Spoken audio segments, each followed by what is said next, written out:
day to day. Kasi sobrang masakit na yung left na... Interesting yung lasa niya guys. Lasa siyang tsaa pero may chocolate twist.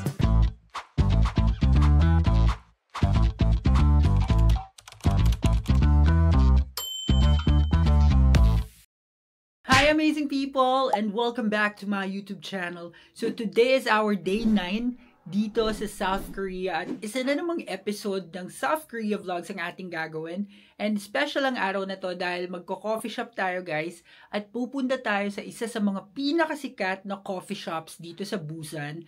Which is yung Z Millennial Coffee Shop.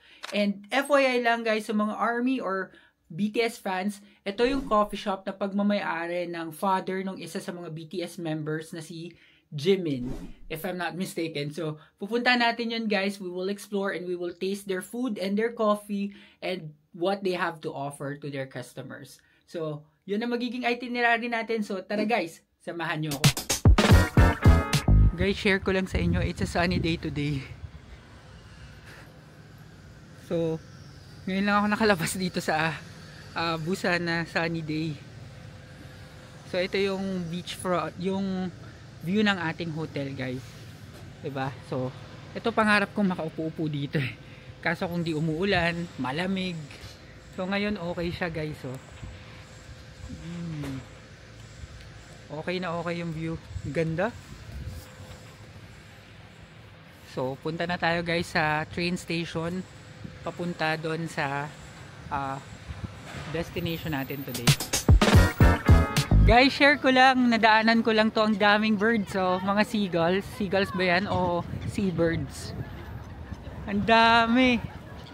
Ayan o, nagkakaano sila. Sana wag ako daanan. Tapos ang dami ring tao sa beach kasi sunny nga and Sunday ngayon guys. And today is February 2nd, 2024. 2025. 2025 na pala, no? Ayan, so ang ganda, ang daming tao dito guys. And since Sunday, siguro family day din nila. So maraming nasa beach. Maraming nag-ikot-ikot. And maraming nag-stroll lang dito. So, ayan ang view natin dito sa Busan. Ganda. Kahit may araw guys, malamig pa rin yung panahon. So, 4 na patong na damit pa rin yung suot ko ngayon. So, we'll go na sa train station. Some other time pupuntahan din natin to guys at mag-stroll ulit tayo dito dun sa beach proper mismo. So guys, may nadaanan akong pharmacy. Bumili ako ng cream para sa muscle pain. Ang sakit na kasi ng paa ko. Tsaka ibuprofen. Yan. So 23,000 to guys. Pahid ko muna tong cream kasi masakit na talaga yung paa ko. So guys, bumili ako ng medicine na yon na cream siya na ipapahid mo daw para mawala yung muscle pain. Kasi sobrang masakit na yung left na foot ko and mahirap maglakad-lakad na kapag masakit yung paa mo and mahirap mag-vlog eh. Ilang days pa tayo dito. Kaya kahit medyo pricey siya, binili ko na para matuloy-tuloy natin tong pagba-vlog at yung pag-iikot dito sa South Korea. Yun. So, sana effective siya. Pinahid ko na yung cream. Tapos bumili din ako ng ibuprofen para naman sa muscle pain. Yun. Kaya late din ako lumabas ngayon. Sinulit ko matulog kahapon pagbalik dun sa tour hanggang kanina. Tulog lang ng tulog para may energy tayo mag-vlog ngayon. Kaya ngayon excited ako mapuntahan yung pupuntahan nating coffee shop. So, papunta pa rin ako sa station. Medyo malayo yung station dun sa aking hotel. Kaya kailangan talaga maglakad. Pero kung medyo hindi kayo masyadong malakad, pwede kayo mag-Uber or pwede kayo mag-bus. I just prefer subway kasi parang mas madali siya manavigate compared sa mga bus or sa ibang modes of transportation. Pero kung gusto nyo talagang pinaka-convenient, Uber talaga. Okay guys, so finally nakarating na tayo dito sa Jungdong Station. Ito yung dulong station nitong line 2 or nung green line dito sa Busan. And ayan guys, pakita ko lang sa inyo yung mga pinagdaanan kong hagdan nung inakyat ko yung luggage ng isang araw. Ay hindi, nag-elevator ata ako nun. Ito kasi may elevator din dito. So from here sabi sa neighbor, mula dito, bababa tayo sa Motgol Station. So, ito yung train station nila, guys. Wala masyadong tao. Hindi ka guys sa Seoul matao yung mga train station, lalo dun sa Myeongdong. So, dito hindi masyado. So, punta na tayo sa platform at bababa tayo sa Motgol Station. So, 12 stops. Let's go! Okay guys, nandito na tayo sa train. See you sa Motgol Station. Nandito na ako ngayon sa Motgol Station, guys. And from here, mag-exit tayo sa exit number 4. And based sa Naver Maps, walking distance na lang yung Magnet o yung Z Millennial. Yung coffee shop na yun pala guys, formerly known as Magnet. But due to some conflict sa name or copyright or something, pinalitan na lang nila ng Z Millennial. So ito na yung exit guys. Exit number 4 tayo.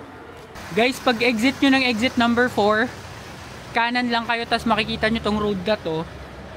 Dire-diretsoin nyo lang yan. Papunta na yan doon sa Z Millennial. So, sabi sa neighbor, mga 15-minute walk daw. Pero again, kung gusto nyo mag-taxi, pwede Uber. Ako, I just prefer to walk. And, medyo effective yung cream na nabili ko.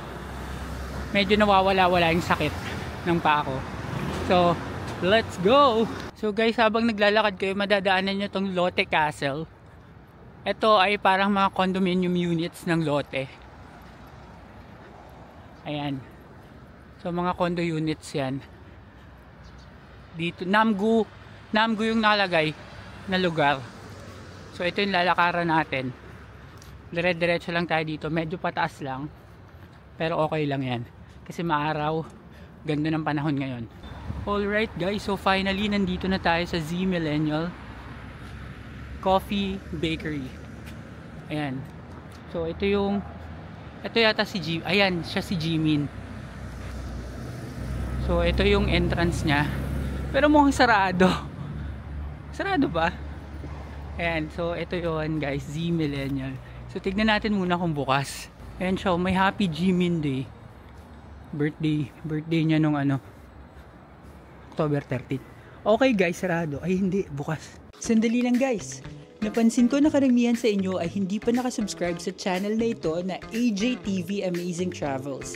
At alam nyo ba na malaking tulong para sa akin na may ipagpatuloy ang paggawa ng mga ganitong klaseng videos kung magsusubscribe kayo. Kaya ano pang iniintay ninyo? Subscribe na. Now back to the video. So guys, palagay ko bukas kasi may tao sa loob. So pasok tayo guys.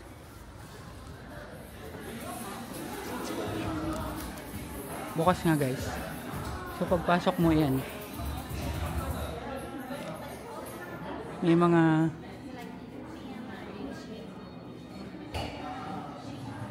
padala kay Jimin ng BTS. Tapos ito guys yung buong cafe. Ikot ko lang kayo guys. Tapos dito may mga tinitinda silang pang army. Ayan o, tong cap 30,000 won, pati yung bonnet.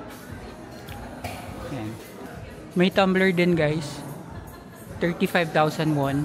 Airtight container 30,000 won. Tapos ito, coffee 9,000 won. Tapos may mga totes din sila. Ayan o, meron pa nitong mga award ng BTS, nilagay nila dito.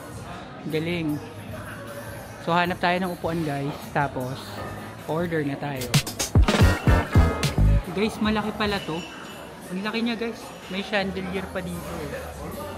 So ayan, napakita ko lang sa inyo yung paligid. Tapos dito guys sa harap ko, merong Andy Warhol. Kung kilala nyo yan guys, siya yung sa Kaws. Yung nag-collab din sa Kaws na design. Ayan o. Ang laki guys, malaki. Tas may portrait ni Jimin din doon. Ayan. So, tignan natin itong mga pastries nila. So, meron ditong salt butter bread. Ang price niya is 3,500 won. New York roll, 6,500 won. Cream cheese tsaka halabong cream cheese cake is 5,300. Ito New Yorker, 7,000. Cheese bread, 5,300. Ito ang cute oh. Blueberry pastry tsaka strawberry pastry, 5,500. Ito red bean and butter bread, 5,600. Tapos meron mga maliliit na pastry.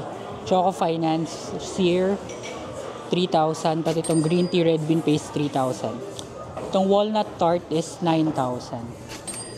Tapos ito fig pound, 6,000. Earl Grey, 3,500. Tsaka coconut, 3,000. Tapos lipat tayo sa kabila.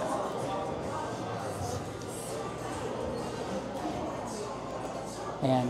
Corn cheese bake, 6,300.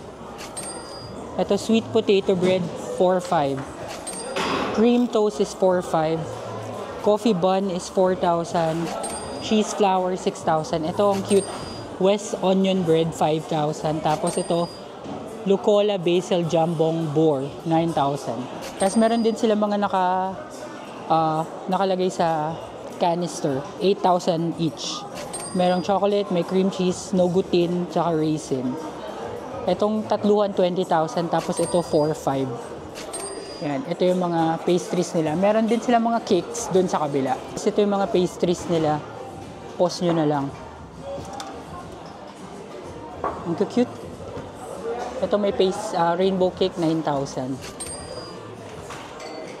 Guys, ito yung prices ng kanilang mga coffee and drinks. Pause nyo na lang kung may makita kayong gusto nyo.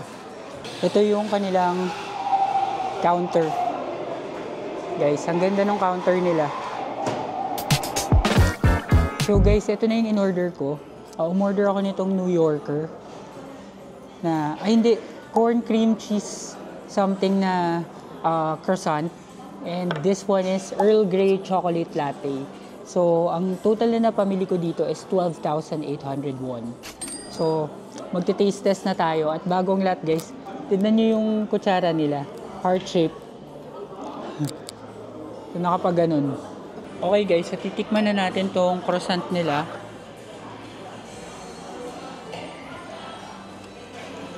May cream cheese saka may corn daw. So, try natin guys.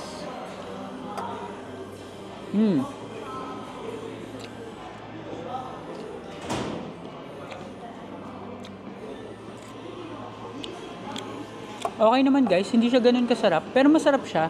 Pero hindi siya ganun, parang walang special na lasa. Ito tong croissant. Parang may yung hotdog, may hotdog siya.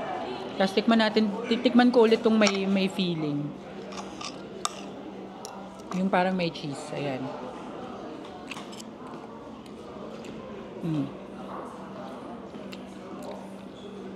Okay naman guys, masarap naman siya. Hindi lang siya gano'n na sobrang sarap. So, I'll rate this mga 8 out of 10. Pero, okay siya guys. Kapag pumunta kayo dito, pwede nyo siyang itry kasi, syempre, nandito ka na sa Z Millennial. Medyo malayo ito sa Kabihasnan. Kaya, sulitin na rin natin. Okay, ito naman yung exciting part guys. Kasi ngayon lang ako nakakita ng Earl Grey chocolate latte. Yung Earl Grey kasi usually sa tea yung nilalagay. Or sa tea yun, diba? So, ito na sa chocolate latte. And hot yung binili ko kahit medyo nainitan ako sa paglalakad. Kasi gusto ko mainit lang lagi para paglabas mo, mababreak even lang niya. So, tikman natin.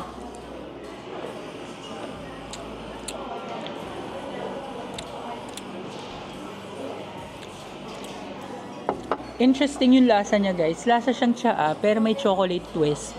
So, nakakatuwa. Interesting yung pakiramdam kasi ayoko ng pure chocolate lang kasi nga masakit sa throat or baka mamaya magka-sore throat. Ganyan, lalo pag malamig yung panahon tapos puro matatamis pa yung iniinom mo. So ito, interesting yung lasa. Buti ito yung binili ko guys. Siguro mga nasa 9 out of 10 to for me. And first time siya sa panlasa ko na chocolate tsaka Earl Grey tea na paghalo sa isang drink. So, very good to. Must try to dito guys. Kasi dito ko nga lang siya sa lahat ng mga napuntahan ko sa South Korea. Ito lang yung may menu na may tea at coffee na coffee and chocolate na magkakahalo. So, good to. Sarap talaga. So, good. Kain muna tayo guys. So yun guys, nabasa ko dito, yung palang coffee shop na to na Z Millennial, nung 2024 lang siya pinalitan ng Z Millennial kasi yung magnet daw may trademark na ibang company or ibang organization. So kaya kinailangan nilang palitan from magnet to Z Millennial. Pero nung nag-start to is magnet talaga yung pangalan niya. Tapos yun nga, father ni Jimin yung may-ari. Pero ang laki-laki talaga niya guys. Parang yung interior niya ginawa do, sinadya daw nila na elegant and spacious yung design to make sure it will cater a lot of customers. Tsaka maraming ng fans kasi itong BTS. Kaya ina-expect nila na on a daily basis, marami talaga yung pumupunta. Just like right now, it's Sunday today. Ang daming tao dito. Pero mostly locals. Tapos most na mga tao kapag pumapasok sila, pinipicturean nila yung yung parang table doon na may mga gifts and may mga parang sulatan para kay Jimin. Tapos may mga nakalagay din doon, mga memorabilia, ganyan. Pero pangit naman yung term na memorabilia. Hindi ko alam yung exact term. Pero nakalagay doon parang ino-honor talaga nila si Jimin na part ng BTS. And originally, from Busan siya. Kaya, ayun lang. Share ko lang mga natututunan ko dito sa coffee shop. And napakasarap mag-chill dito. Relaxing yung vibe. Tapos yung music nila, mostly mga Korean. Hindi ko lang alam kung songs talaga ng BTS yon or songs ni Jimin. Pero, relaxing yung vibe. Tapos, kahit maraming tables, may privacy pa rin ng konti kapag nag-uusap kayo. Gaya ngayon, nag-vlog ako. Wala naman mga katabi. So, hindi ka nakaka-istorbo dun sa mga katabi mo kasi malawak yung space nila. Ayan. So, papakita ko lang ulit. Napakalawak, guys. Hanggang dun pa yan. Hanggang dun pa yan sa dulo. Tapos, may likuan pa doon. May space pa doon. Tapos, ayan. So, sa kabila, guys, meron pa ulit. Tapos may mga table din dito, halimbawa meetings, ganyan. So makikater at makikater nila. May mga locals din, may mga foreigners din pala guys sa labas. Dito sa loob na nag-enjoy din talaga sila and sinasadya talaga siya kahit medyo malayo to guys. Pero accessible pa rin naman siya. Pwede kayo nga, yun mag-taxi, yun yung easiest way, taxi or Uber. Tapos yung gaya ko, nag-subway ako tapos nilakad ko na lang hanggang dito. Less than kilometer away lang naman siya. So pwede talagang dayuhin lalo kung medyo ilang days ka sa Busan. Puntahan nyo to, and if you're a BTS fan, talagang hindi nyo to palalampasin for sure.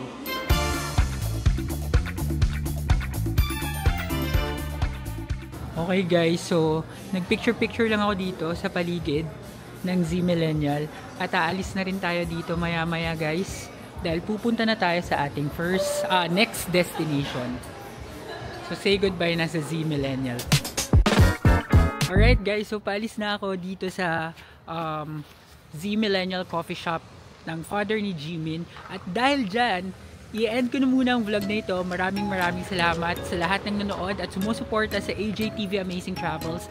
And if you like this video, please give me a thumbs up, subscribe to my channel, and do not forget to hit the notification bell para updated kayo sa aking future vlogs. Abangan ang next episode ng ating South Korea vlogs. Yun lang guys, maraming salamat. Bye!